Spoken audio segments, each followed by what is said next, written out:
This is Hannibal back here from the Hannibal TV on YouTube with a daily wrestling news update. Jim Ross, according to the Wrestling Observer, had successful colon cancer surgery earlier today. He's in my prayers. He's one of the best, a true Hall of Famer, one of the best commentators in history.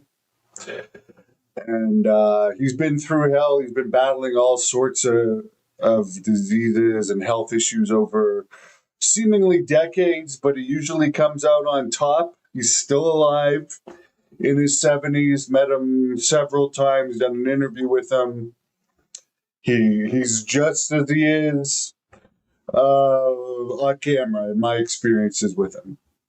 So I was sorry to hear about that, but at least one of the best things about having AEW around is it takes care of guys like Jim Ross and Jake Roberts to make sure they can afford the very best medical treatment, which a lot of us don't have access to. They certainly paid their dues to get where they are. So you're in my prayers, Jim. Raw on Netflix did its lowest U.S. viewers up to this point last night for their episode. It was also internationally the lowest total hours viewed. Goldberg's son, Gage, who plays for the University of Colorado right now, is going to walk Goldberg to the ring for his retirement match. As I reported earlier, they are coming to Atlanta for a series of events in July, the same weekend as All In, Texas. Whether they make that Goldberg's retirement match or not, part of the festivities, it might happen actually, because it seems like the talk of those events and Goldberg's retirement is kind of correlating a bit. But to me, I'd love to see Goldberg retire in the actual Georgia Dome. But it looks like, according to Meltzer, WWE is going to try and run major weekends the same weekend as AEW runs their major shows, at least 2 more times this year. Not including this past weekend and not including the next weekend. From what I heard about the AEW, I mean, I tried to watch some of the clips from the AEW Double or Nothing show. The show was 5.5 hours and 11 matches. Very long. That's a lot of wrestling to digest.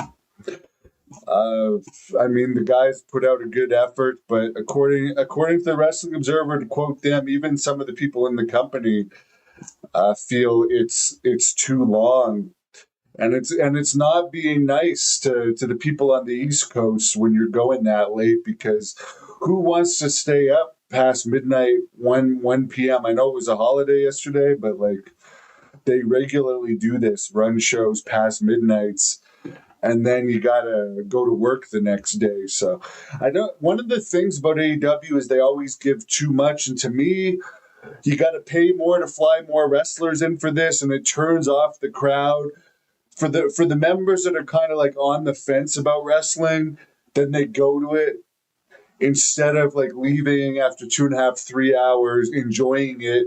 You leave completely exhausted, and you're thinking about, oh my God, now I got to wake up tired the next day. Like more just for the sake of more is not always better. That's just my opinion on wrestling shows. As a guy, that here's how I like to take my wrestling these days, in YouTube clips where I don't have to watch ads because I have YouTube Premium. I can take a few minutes of the best stuff here or there to know enough about what's going on. Just like Raw last night. Cool that they had the small entranceway. I think the Titantron and the large entranceway.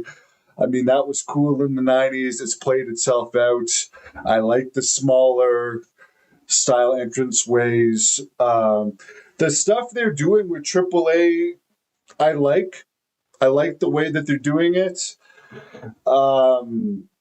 For now, to me, it's fresh. I think buying the AAA company is a good idea. Apparently, last night they announced that Chad Gable is going to be wrestling Vikino for the AAA Mega Championship in June. for the WWE's first NXT AAA When Worlds Collide show, but apparently Vikingo has not won the title from Alberto Del Rio yet, who is, by the way, Del Rio is under the new WWE AAA contract. Not all wrestlers are yet, but a lot of them are.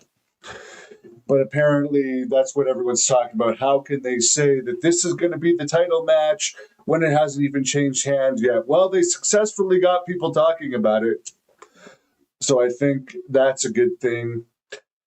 And I think CMLL is either going to need a major boost from Tony Khan helping their ability to sign people, or they're going to be in a lot of trouble as WWE puts their machine behind AAA and starts signing more and more of the best wrestlers in Mexico. Because from what I understand, Mexico wrestling pays pennies compared to what AEW and WWE pay. And if you have WWE offering large money contracts to the best of the best from Mexico, why would they not go to WWE?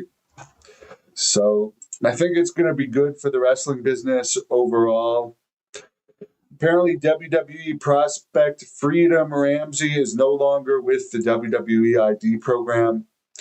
Apparently, they're not going to make formal announcements when they release people from the ID program, which is basically a kind of a development program, except for the talent isn't full-time in the development. They can still do the indies. They also do bookings that they get through the WWE ID program. But apparently it's going to be up to the individual talents whether they announce their releases or not. So there's the news for the day. I'm going to head off for my second workout in a minute. Wish everybody a great night. I'll be back